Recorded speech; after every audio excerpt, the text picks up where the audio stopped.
You'd think for a game that had 3 years to develop the game, it would be polished, right? Yeah, no. From the 3-minute matchmaking, the slot machine dominating the early phase of the game, tricolor being changed to a completely separate mode from what it was originally meant for, the proper standing mound that is the pencil, the disappointment of new weapons like the Big Swig and Naki Splasher, this game had a lot of problems. But yet some bright ones too. For example, the Mid-Decapitator, vast variety of specials, and improving on some factors on Splatoon 2. Yet all of these things, no matter what people keep saying, this title in the franchise as known as Splatoon isn't the best even though it had the most potential. Splatoon 3. A game with untapped potential. Hello my ninjas, welcome back. Today, it is finally that time I talk about this game that is by far my most hours on my Nintendo Switch. Besides YouTube. But that's not the point we are here to talk about today. Today I want to go over how, in my eyes, Splatoon 3 never reached the potential it was given. It had plenty of time to develop a great sequel to Splatoon 2, yet it never reached the height of the mountain. Through the 3 years this game's been out for, it had a lot of ups and a lot of downs, and today I'll be going over what made Splatoon 3 never reach its potential. From the season passes, to the challenges, to 13 Splatfest, weapons, the patch notes, there's a lot to talk about, so enough dilly-dallying. Let's dive into the untapped potential of Splatoon 3. Alright, but before we begin with the video, I just want to go over a few notes. First things first, I'm a college student now. Yay! So what does that mean? Alright, so it still means I'm going to try my best to get at least one video out once every 2 weeks. Hopefully once a week. That is what I'm going to try my best to do. Alright, if college happens, you're going to have to wait. Alright, video uploads will either be Friday night or Saturday, whatever happening during my college week. Alright, secondly, the environment is going to change. What does that mean? Alright, the quality of the video hopefully stays as best, but the audio might be changed a lot. Alright, so the commentary portion of my voiceover right now, it might be a little more quieter and less energetic because I obviously am living with people near me, so I can't be too loud and energetic and such because I gotta respect I gotta respect the people that live near me. And the other thing is the background music might be toned down way more or less than usual because of you gotta make sure to hear me. So I do apologize. This obviously is a little bit odd. First time around, but you guys will, slowly I'll get better and better with it. Just give me some time, please. And lastly, I forgot my Switch. Yeah, I actually forgot my Switch. So for this video and this video only, I'm going to have clips from my streams of playing Splatoon 3, which is fine because this community is very understanding with it, and also this community with Splatoon understands what I'm talking about because they're very loyal to this fan base, all right, and to this game. Alright, let's just get into the video. Enough talk. In order to talk about the untapped potential Splatoon 3 had, we first need to explain how it got the big hype surrounding it. And it begins with our first look at the game on August 10th, 2022. The Splatoon 3 Direct. Now, reminder, we got a Chaos Splatoon game because in the final best of Splatoon 2, Pro, who was Team Chaos, beat out Maria, Team Order, for victory. Okay, now that you're up to speed on how the setting of the game and hub world is all Chaos themed, let's chat about what made the Direct so valuable for us fans. How it exceeded our excitement. The hype became more and more larger as we heard in the beginning. We were going to get returning stages like Mahi Resort, a fully finished Hammerhead Museum, and not to mention we are getting new movement options as well. The Squid Roll, the Squid Surge, it gives us new ways to play this simple yet immersive game. Okay, sweet, we'll get more new and returning stages as the game gets more and more updates. A great start. I mean, I'm thinking too, right? There's new weapons too, a bow, yo, this is awesome. It looks so good, I can't wait to use this. Crap, I can literally go on a crap. This is crazy, I can't believe this. The beginning of the Direct had a lot of positives. New weapons we have never even thought of having a unique style that was given to make it feel apart from the others, giving it a skill back. Wait, 10 missiles are back? Yeah, while the Direct gave us a lot of positives, we will soon come to realize that there was a lot of negatives too.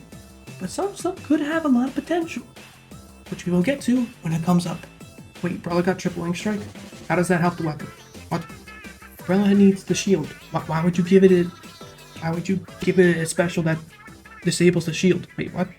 Hello? What? Yeah, you're gonna realize that a lot of weapons never got its true potential because of the lackluster kits it was given from the development team. The main central issue that was shown Direct was the annoyance of return 10 to missiles since they were so spam heavy in Splatoon 2. Go back and play the game, literally most of the night was making sure you have 10 missiles because all you had to do was just special charge up and bam, you get spammed by it. It was so annoying because how fast you could use it. Because it gave it the weapons that could easily just spam it left, right, and center. beginning of terrible kit designs, the infamous battle pass, and lastly X-Bound not even being available to start the game. Like, what? What are we doing, bro? Now, while I had mostly good with a few bads, depending on the person you ask, there's a lot of things that could potentially become really good and make this game fantastic. The addition of a 13 for Splatfest was exciting. New opportunities for Splatfest with choosing the theme in question, new ideas you could have, maybe like rock, paper, scissors. The new mode, Tricolor getting a new way to play during Splatfest, the in quotation large-scale DLC that will be added later on, and the new stages with their layouts. Now, while the Direct had a lot of promises, we will soon kind of realize that the negatives outweighed the positives. Now, we'll talk about the Whirlpool Splatfest first, Splatoon 3 that happened August 25th, but I was busy that day.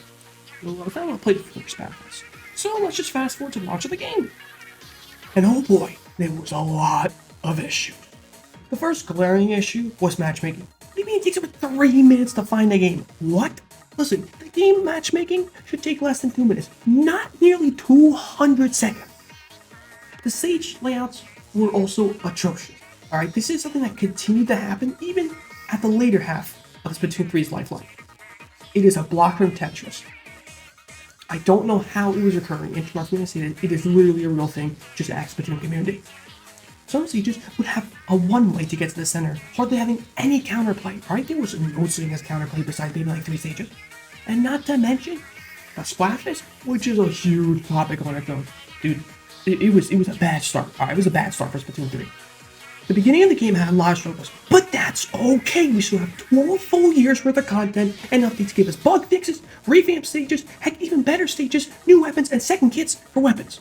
Alright? It's all fine. Just don't mess up the old... Wait. What do you mean Hammerhead sucks? It's a straight shot. Yeah, it was bad. It was bad. A lot of the other stages that were later added were either actually good, like Flounder Heights and Mahi, or just straight buns like Hammerhead, Mincemeat, and Wahoo World. This is where the untapped potential is being shown. The if scenarios. This will be brought up a lot, so get ready.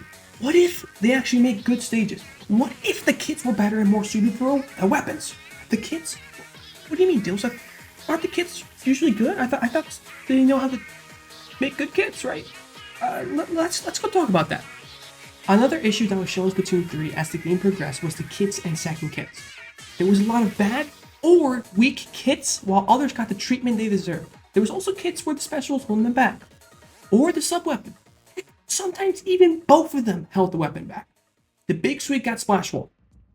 Big Swig lacks in the damage on the horizontal flick. It needs something like an auto bomb or torpedo. So here's my question. Why did they give the Crayon to the Big Swig as their second kit? Why? How can it take up to the third kit to get a sub-weapon right for a weapon? That is absurd. It shouldn't have taken that long. They should have realized, oh, that didn't work well for the first one. Okay, let's try the auto bomb, or let's try that. Maybe that actually makes more sense with the weapon. Maybe we should actually develop and actually read what the weapon is lacking at and actually fix it with the sub-weapon. Don't even get me started on the Big Sweep special. My goodness, do they hold the weapon back. Inkstorm barely helps the weapon. Splashdown is terrible for the weapon. And Inkback is the only good special for Big Sweep, and even then, it only helps in a few scenarios. New Swoosh got what? Beacon and Killer Whale? How does that help? Guess what? It doesn't. Beacon takes 3/4 of your ink.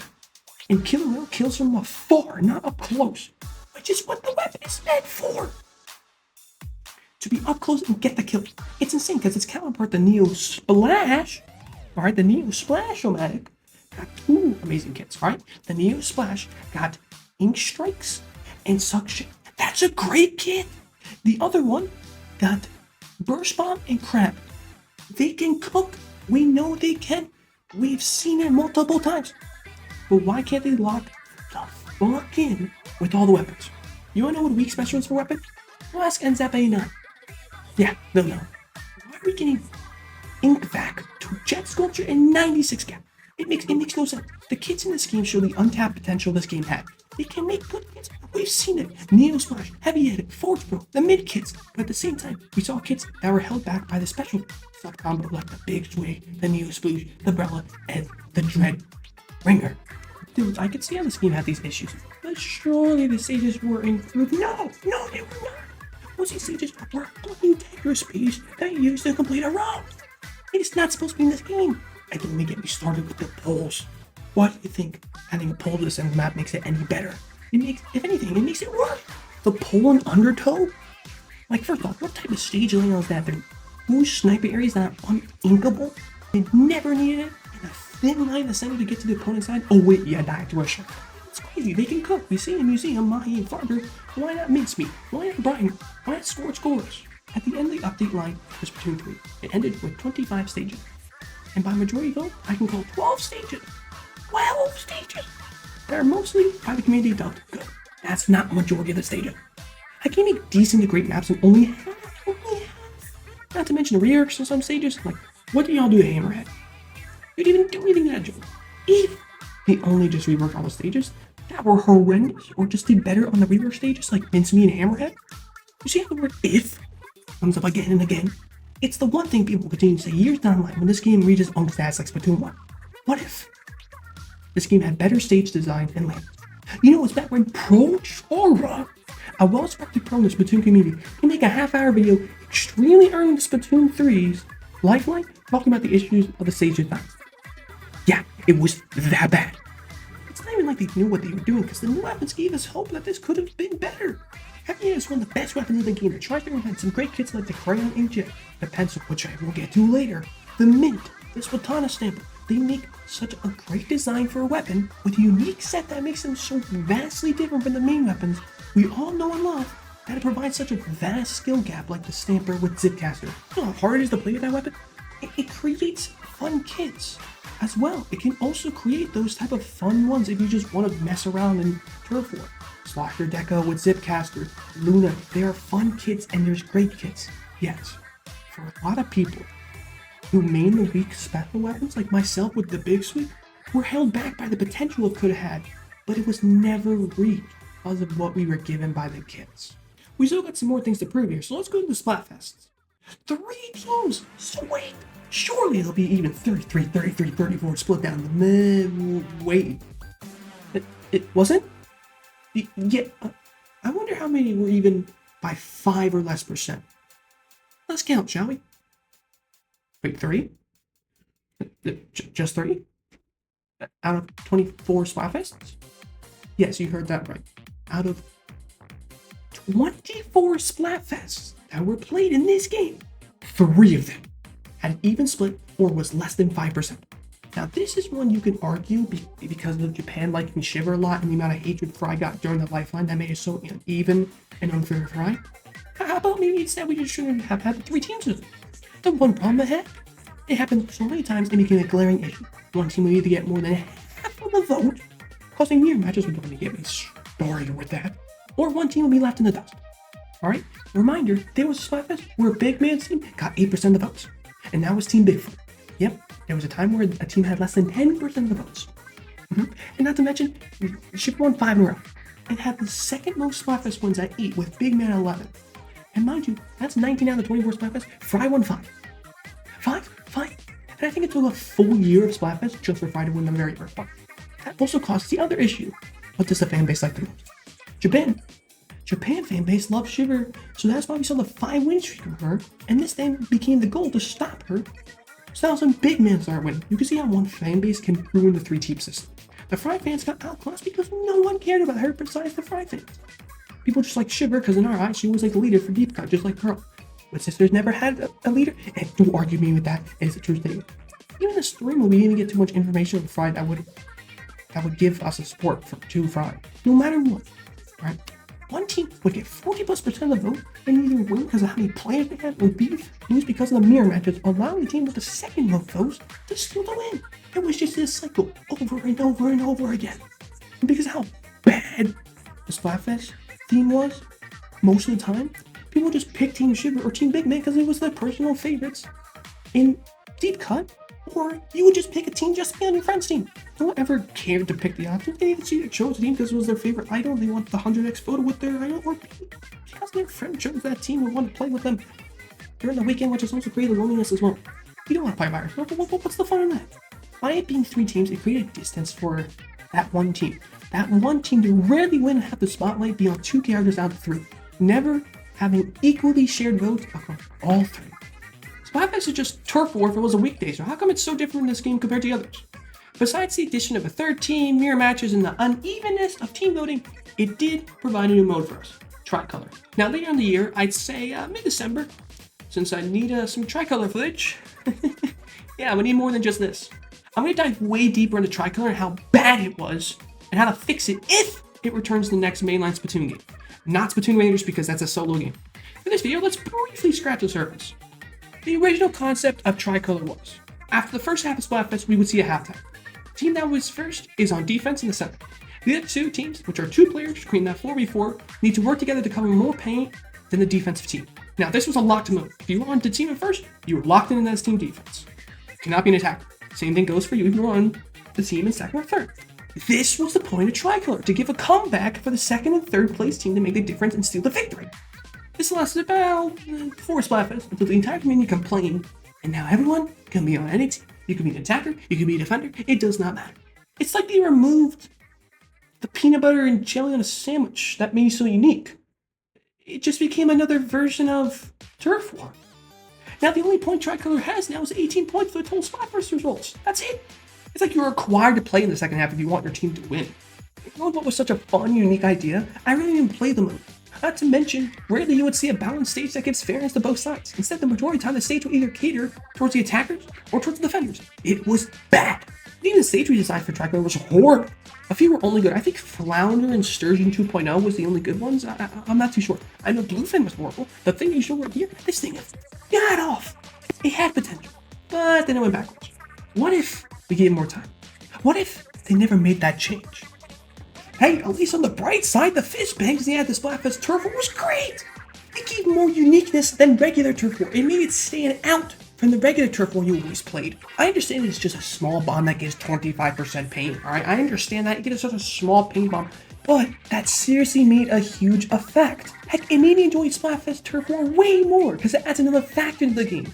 See, that is what we call potential that was achieved. Splatfest was enjoyable, yet ruined because of the 3-team design that made one team be left in the dust and never cared about it again. And Tricolor removed the one part it was good for. But we know they can cook because the Fizzbangs was an excellent addition to the game, making it more unique and more separate than just what regular Turf War was. Before this, it was just Turf War, but with special colors.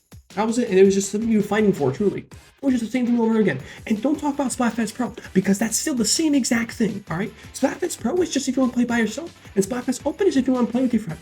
There was no difference with that, alright? You thought that they actually made a difference by adding those two things? Nope. Didn't even do anything. Even pros will just go play private battles ranked because of how bad Splatfest is. Which also made it the problem of how it's untapped potential, because people just play because they just want the conch shells to go re-roll their abilities, and then that's it. There was no point of playing it besides getting to ruler and then calling it a day. I got a few more things to talk about. Next thing I'd like to go over is the patch notes and the catalog. The patch notes were quite literally, best way to explain it, it was a hit or it was a miss. It could be as good as upgrading specials to make them good like Ultra Stamp or Inkvac. It could also been as small as an ant of a buff like what Big Sweet got so many damn times in the patch notes. Sometimes you revert the change that they had in the previous patch. I believe I'm not mistaken, Mio Splash went down to 180p when it was originally at 190, and then when they back up to 190p because people realized that was just a Splatfest spam special weapon. People just kept on spamming it and they realized, oh, we probably shouldn't have done that. There was a few others I remember, I just forget. They were so nervous to make massive changes because of past mistakes, yet never made any weapon that needed it good. Like Brella needed it, but never got it. Inkvac needed it, but never got it. You see the issue here, the patch notes? Well, sometimes they did their job. Most of the time it would be the slightest change that didn't even affect the weapon. Like, you know how long the pencil got scathed from patches? That job went months dominating the meta, and all they did was make it 220p and slightly remove the paint output. That John is still used to this day because you know why? It has sprinkler. Like what? Like, I don't understand. You can cook on kids, but you it's so bad. It is so bad. Hey, good news, the crab's now in a good spot, and tactical will never leave no matter what because it's with pencil. Like, sometimes they would kill a weapon, like the slosh machine at 220p killed that weapon. No, it actually did. In the beginning, the meta was defined by the sloshing machine, alright? If you had to have at least one slosh machine, maybe even sometimes two sloshing machines, alright? And then they decided, okay, we need to kill this weapon. And they slowly amped up the paint, and now it's 220, that weapon can never be used again. It's insane. They can kill weapons right off the bat like this. Like what are you doing? Yes, make the big switch 180p. That's what needed. No, it did not. It is the radius of the vertical flick and the damage output that is the problem, not the pain output. Big Swig has perfectly fine pain output. Actually, it's one of the best pain outputs in the game. They couldn't see some issues with the weapons, and it created that if scenario I keep bringing up. If they just locked in, this game would have hit its potential, but never did. You want to talk about the catalog? We can talk about the catalog. What do you mean I need to wait a full year just to get things I didn't get in that season's catalog? The catalog was supposed to be trash anyway, which is emotes, clothing, which was barely even enough, and then lock-related items, which I will talk about after this. The catalog was supposed to be a way to keep you playing in the meantime when there wasn't a Splatfest happening or a big run happening, yet it barely even did anything because no one cared about it. It was just there. Like, no one had their way to play just to grind the catalog unless there was something they really wanted. I remember myself doing that, I think, less than 3 times. Like, the seashell bamboo hat actually went out of my way to actually get that. But there was a few other times where I remember doing that, but rarely I would go on my way just to grind catalog. The catalog was an interesting idea for the game, but it lacked the pizzazz and the effort from the development team to make it worth grinding for. Why should I have to grind just to get just for a clothing item? Let me go buy it from across the shop. Let me go buy it from Helifonso. Let me go buy why do I have to do all this stuff? Why do I have to get locker stuff from the like it makes no sense. Let me just buy it from the stores instead of me having to grind the game for another level system that is not the regular levels. For a box. I have to grind for a box. I mean, it's absurd. The catalog was one of the worst ideas ever, and I hope they never bring it back again. Alright? They were trying to capitalize on the battle pass thing that Fortnite made. It didn't even work at all. It is so incredibly bad. I don't know what the hell they were doing. Let's go talk about the lockers because, oh boy, those lockers are something that was untapped potential at its truest definition. I will give it credit, it was a good idea, but just lackluster.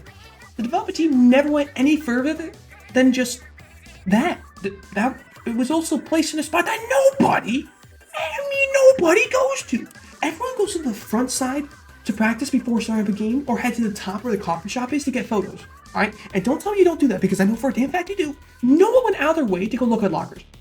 People are busy doing other things that are more important. After you fill your locker, what else is there to do with it? Like, what if we could buy a second one? What if we could buy a third one to show off the other items that we have that wouldn't be able to fit in our other locker since it is so full and it's also dusting in that area that you'll probably never touch in your life? The lockers were a good idea at first, but over time became as stale as a piece of bread. So that was just never touched on after the game. It needed to be something that could have been good, but it never reaches true potential. Like, what if, like, in an update, right? They expanded the locker area. Like, what if they had like construction, like they did with like the other maps, and they increase like the lockers that you could see because you only see like 20 or 30, and like 10% and like 15% of them are your friends. I have a glitch where I can't even see the usernames of people, so I never go down there ever again because I just don't care because I can't like fresh it or anything because I don't know who the hell it is. They have to fix that glitch. I bet you there's probably other people who have that issue too.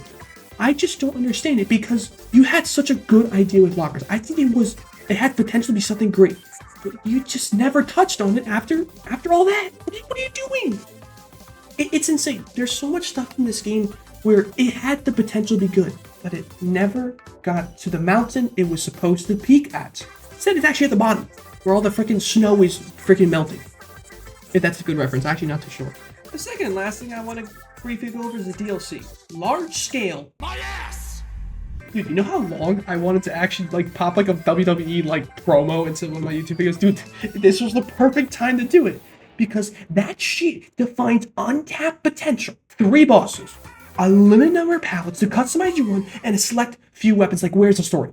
Where's the story? There was no story at all. Just a couple Easter eggs.